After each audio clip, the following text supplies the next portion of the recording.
around Pakistan, like started, ended, and we kind of had to be iterative about the planning. In this process, I also happened to have met one of the speakers who the other panelist here introduced me to. And it is quite ridiculous that I happened to have met Aube because of Dore, but before Dore, happened to have met Aube in New York a few months later. I'm exceptionally grateful to all of you who've come here and supported us and have put their faith and confidence in the idea and the vision behind putting this conference together for this year.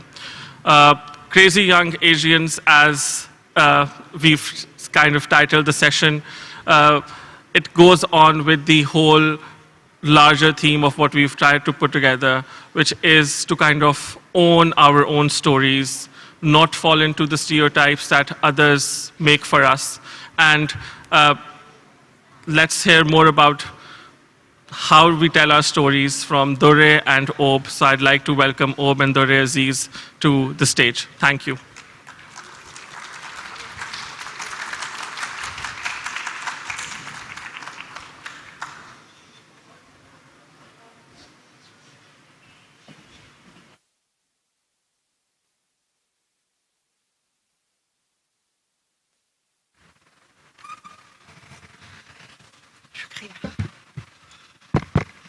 Can everyone hear me?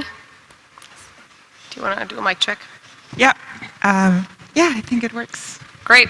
Hello, assalamu alaikum, everyone. I'm so excited to be here. I was at the Indus Conclave, the previous iteration, which was 3 years ago, and this is so much grander. It's just so lovely to see it all come together and to see how it's growing, and always a pleasure to be back in Lahore. Someone today was telling me that Lahore is the only place that they've been in Pakistan. And even though I'm from Islamabad, I always say that if there is one, you should see other cities, but if there is one city to see in Pakistan, it has to be Lahore.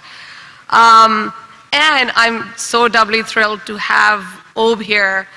And I'm going to be honest, initially this conversation was planned as like a more or less a conversation, but I'm just so excited to have Aube here, and also am aware that this is your first time here. I feel like the audience here has so much to learn from you, so I fear that there will be far more questions from my side than from yours.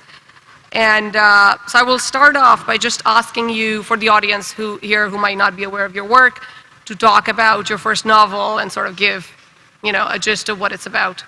Yes, of course. Thank you, Dore, and assalamu alaikum, everyone. It is such an honor to be here. My first visit to Pakistan. To give you a little bit of background about myself, I am a novelist, an editor, an essayist, and I call myself French, Chinese, and American, which is a lot of nationalities, a lot of hyphens. My background is that I have a French mother and a Chinese father. I grew up mainly in China, between Shanghai and northern China, close to the borders with Russia and North Korea. And I also spent a lot of time traveling back and forth between China and France, where the other half of my family is.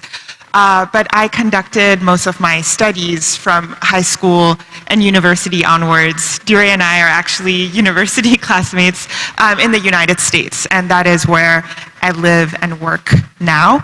And my book, my first novel, is called River East, River West.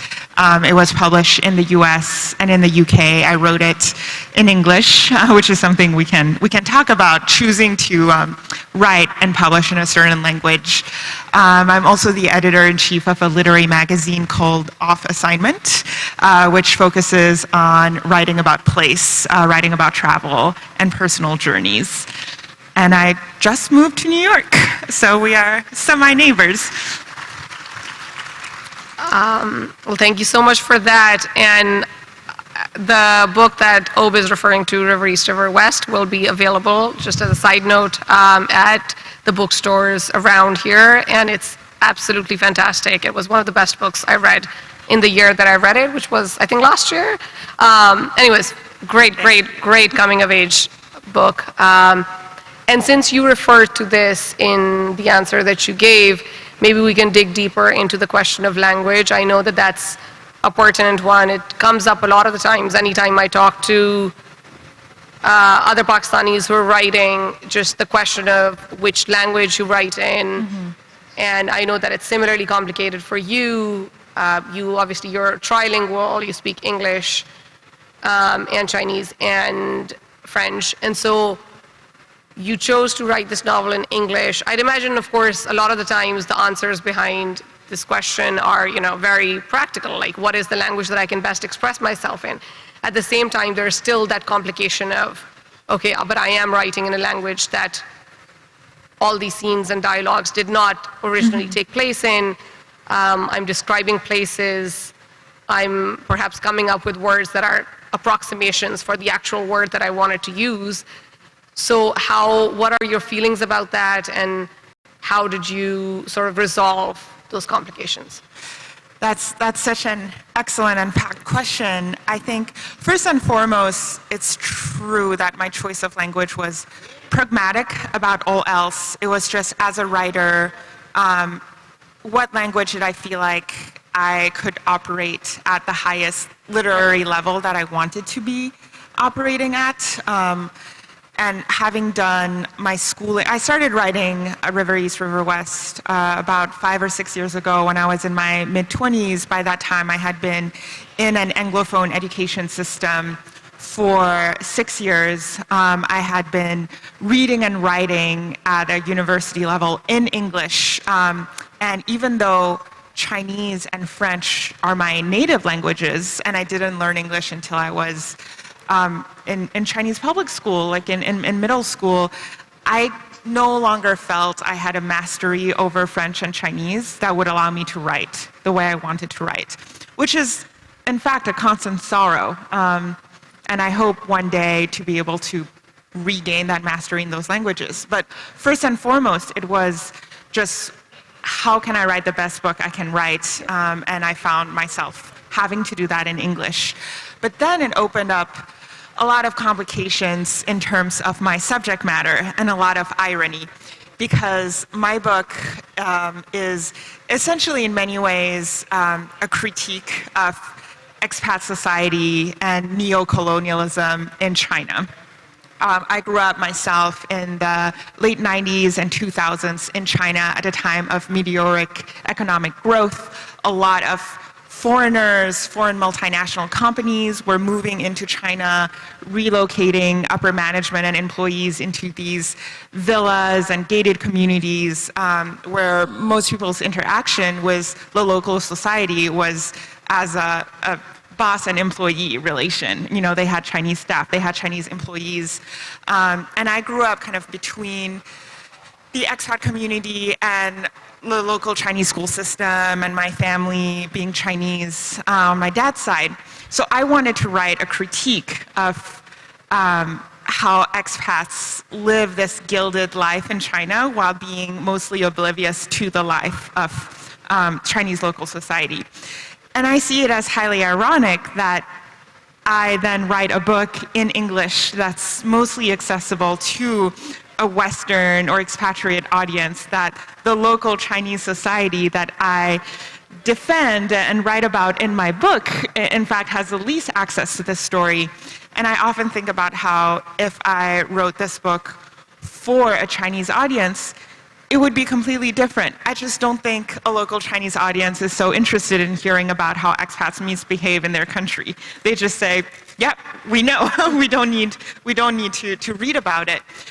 So I think about that a lot, and I'm curious about how it is with you and your books, how not only is there a matter of comfort and craft in language, but the language you write in will radically alter the accessibility and audience that your book is intended for. Yeah. Yes, and I think that I've gone through so many versions of myself grappling with that question With my first book, American Fever, that was a question that was very much at the forefront of the book. There was a lot of Urdu that seeped into the pages itself. There was a lot of untranslated Urdu words written, unitalicized, without context, because almost as if there was this effort to prove to myself and others that, listen, like I'm one of you or whatever. And I think that over time, I've also come to terms with the fact that this sort of multilingualism that we live with has been the norm more than it hasn't. So this idea that you would speak in one language with your family and then have a language of the court or the newspaper, and then you would also have a language of the tribe, and those all three could be very different languages. That is the way that a lot of history has been shaped. That's how it was in, for instance, in what was at that time just United India, where you would have like Persian in the courts, and you would have the local languages going side by side. And it's really the advent of like print capitalism and just this profusion of the English language in print that changed things. And so I've come around to accepting, with some hesitation, I don't think it's a full acceptance, that, as you said, English is the language that I write the best in. I also it was very enlightening hearing my father, who is also a writer. He's actually a writer he grew up fully in Punjabi. That's very much his mother tongue. Then he moved to the city, and his relationship with Urdu is more or less the same as mine with English. And he chooses to write in Urdu for that exact reason, which is, I want to write in the language that I can best express myself in. And I do think that, writing is so hard in any shape or form that I would rather put my best foot forward. And then so for that reason, with the second book, I don't know if it was a rebellion from the first book, because the book that you've written is always the X that you're like trying to move past. And so with the second book, I told myself intentionally, I will not use a single word in Urdu. Like that was my goal. And I don't know if I reached that goal. There might be one or two words that I just could not find approximations for. But I just kind of could not find approximations for. But I just kind of wanted to move on from this. Like it felt like this issue was taking up too much space in my creative process. Okay, so I want to switch gears a little bit, because I feel like China occupies such a specific place in the Pakistani imagination. There's so many close economic ties. There's obviously a lot of Chinese presence in Pakistan. There's a lot of back and forth, but at the same time, the country is a black box to most Pakistanis. And of course, you're a novelist and your perspective on this is different, so I'm not asking you to like put in like economic data or any of that, but what was the experience of coming of age in a big Chinese city?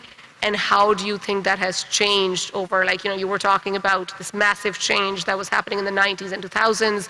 We're in 2025 now. How do you see that experience to have shifted? Yeah, speaking, from my own very kind of narrow and singular trajectory. I lived in Shanghai when I was quite a young child in the mid-90s, and then spent some time in France with my French family, and then I returned to China really at the turn of the millennium, right at the year 2000, and I kind of stayed on and came of age in China and left when I was 16.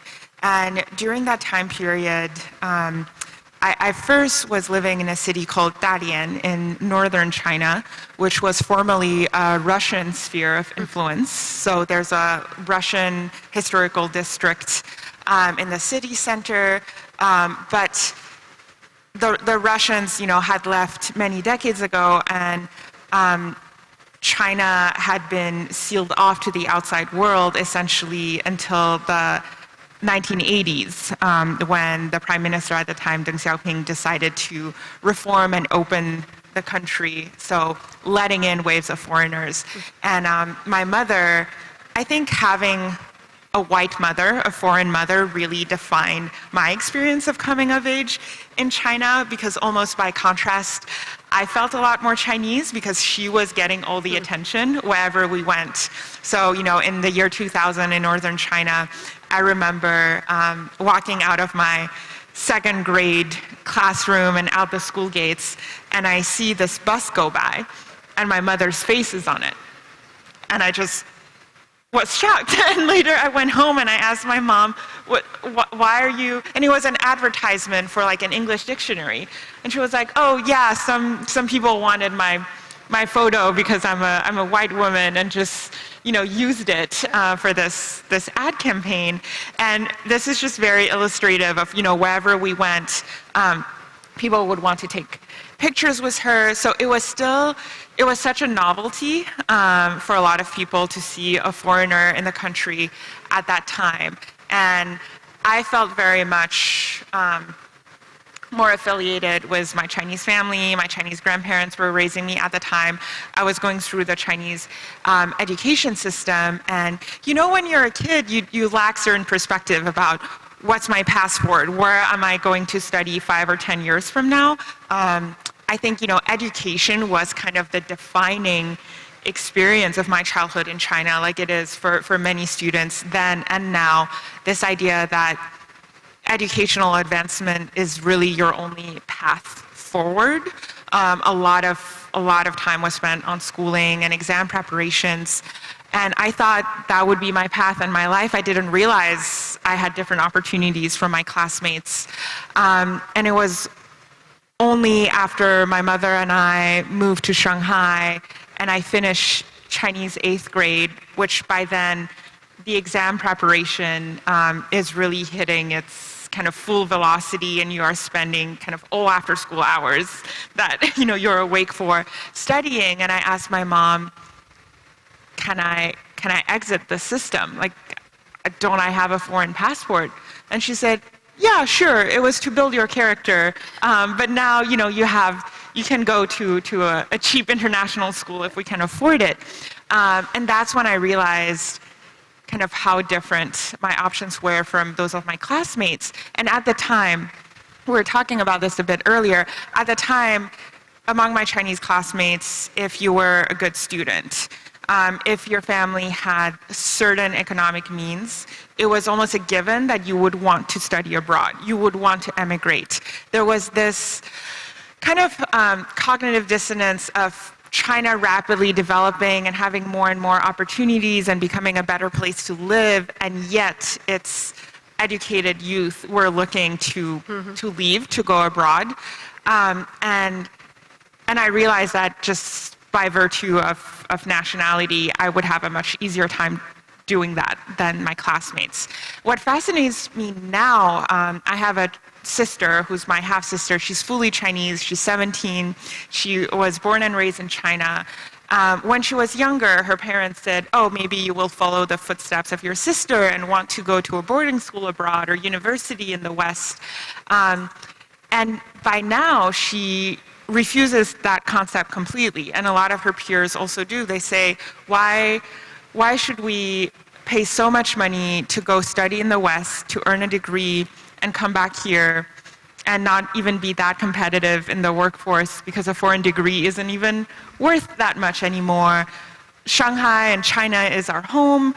Life is really great here. We want to study here. We want to live here.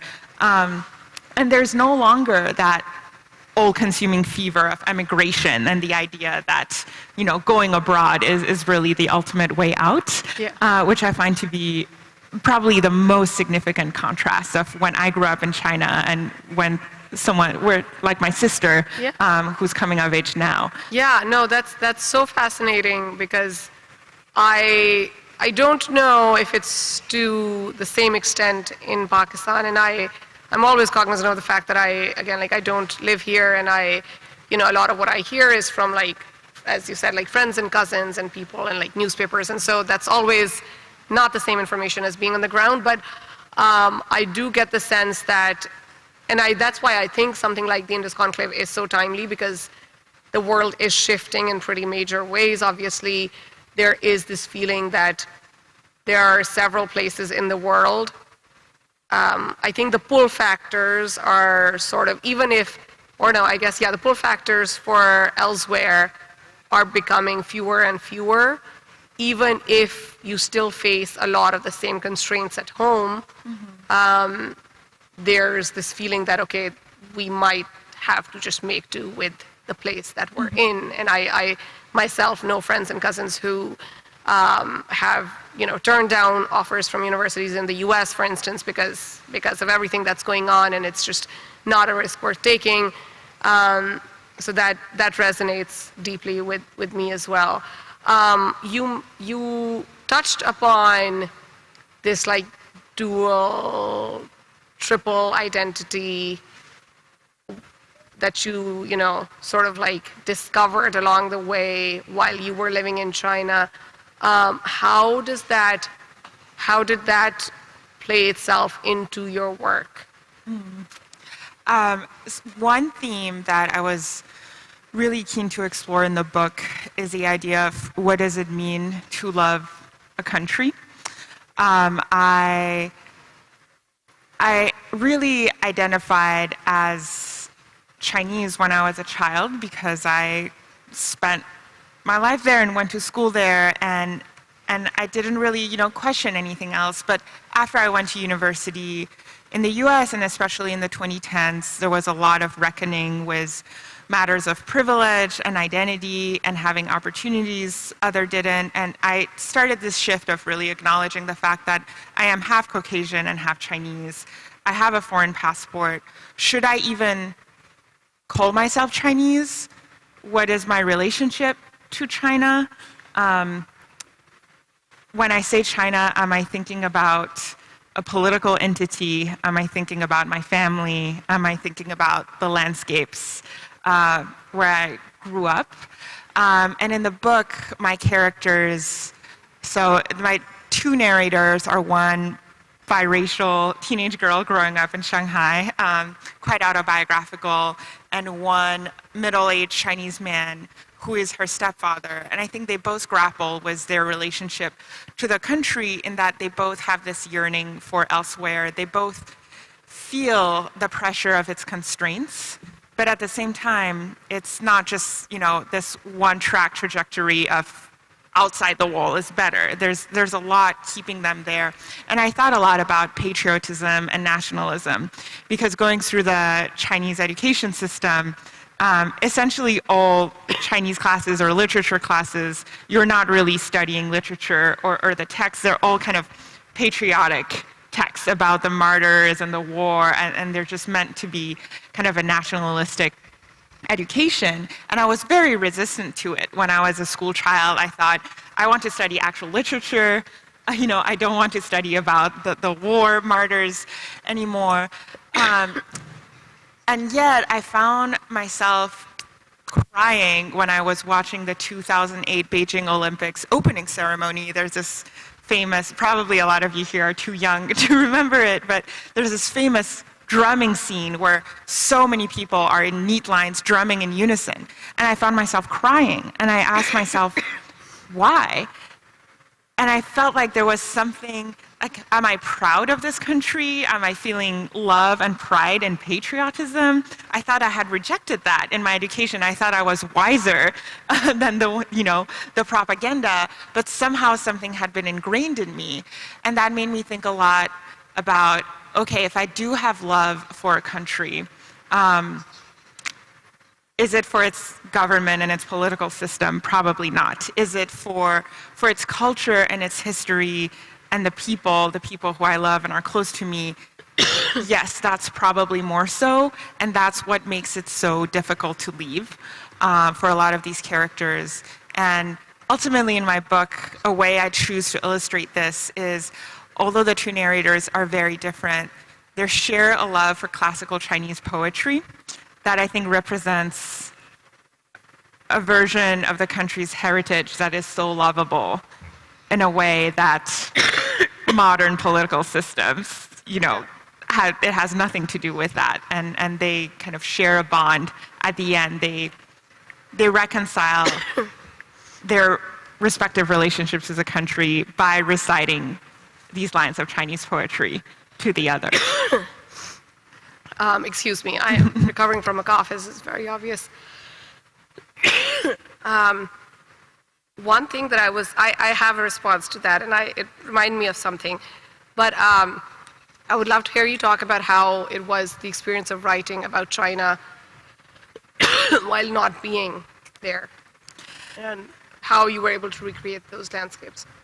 I was able to travel to China regularly during the early phases of writing the book, because I started around 2017 or 2018. So I took several trips to just visit my my Chinese family, and then during the pandemic, China was completely sealed off and inaccessible to foreigners.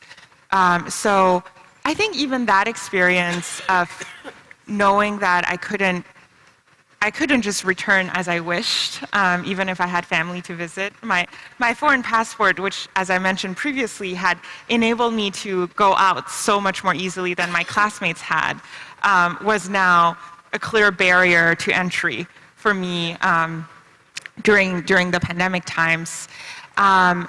I think, when I was able to go back to China, something I would do a lot is return to sites of my past on this almost kind of mysterious circular quest. And there's a lot of writers whose writing kind of embody that, like Patrick Modiano or W.G. Sebald, where there's this kind of pool that's more than nostalgia, to revisiting episodes of the past to try to kind of unlock some mystery of your relationship to a place. So I would say, I was less doing research on these trips to recreate, what did that building and what did that park look like. But I would stand in front of these edifices or these sites and just try to get a feeling for, what is my connection to the past? What does it mean to have a relationship to a country? Do these kind of unlock some kind of belonging? And right now, I'm actually more fearful of my relationship to the country because my Chinese visa expired and I'm going to have to apply to a new one in order to see my Chinese family. I'm not sure if I will get it or not. And so suddenly these stakes of borders and migration and passport and access are suddenly feeling very personal. And I think it's, something that it was so easily taken for granted in the past, how borders can be porous and you can just go in and out easily. And now China, more than ever, feels like it may not be accessible, or access certainly cannot be taken for granted. Thank you for that. And I feel like thank you especially for recognizing that you had to give me enough time to really get this out of my system. Excuse me for that. The thing that I was thinking about before, when you said that issue of nationalism is, and I very, very much empathize. I think maybe a lot of people in this room do, particularly young nation states. I think they have to do a lot of that, like the curriculums and all of there is always that amount of jingoism and patriotism, nationalism, whatever you want to call it, built into so much of what we consume.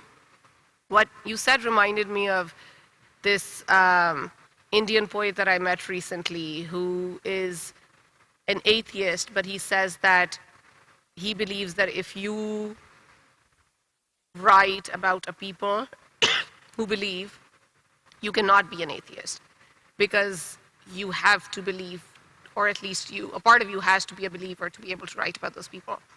And so when you said, had it become ingrained in me as well, I think for any writer, it's impossible to really write about those things well unless it is ingrained in you also. Even if there is a certain suspension of disbelief that is required for that. So anyways, that's what I think. And I'm also cognizant of time. So I'll ask you one last question before we finish off. Every novel is an itch to scratch. Now that you've scratched this one, what is the next itch that you are looking at?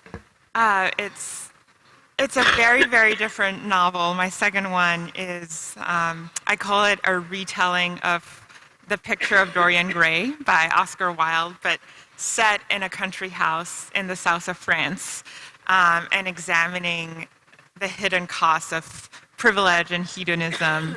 And it involves canyon geology and prehistoric cave art. So it couldn't be more of a departure from my first book. I think this one is clearly so much more about my French side and my French family, and it's set so much in nature compared to the urban writing and kind of social writing of my first book. This one is so much more preoccupied with geology and art and deep time and history, and I think it's a welcome departure because it forces me to imagine. We have another guest speaker on the stage. And we were talking about this. I admire you in your second novel, Tara, your protagonist is, you said it's just a character that came to you that was a sheerly invented one. And having written a first book that's so autobiographical, I didn't know if I possessed the skills to actually imagine as a novelist instead of just fluffing up or exaggerating or massaging actual experience that had happened to me. So with my second book, my challenge to myself is actually try to imagine and write outside the constraints of lived experience. But I would love to return the question to you. Do you have a third book in the works? I don't at the moment. Yes, I'm still finding the itch to scratch. But that sounds absolutely fantastic, and I cannot wait to introduce Lahore to the second book one day soon.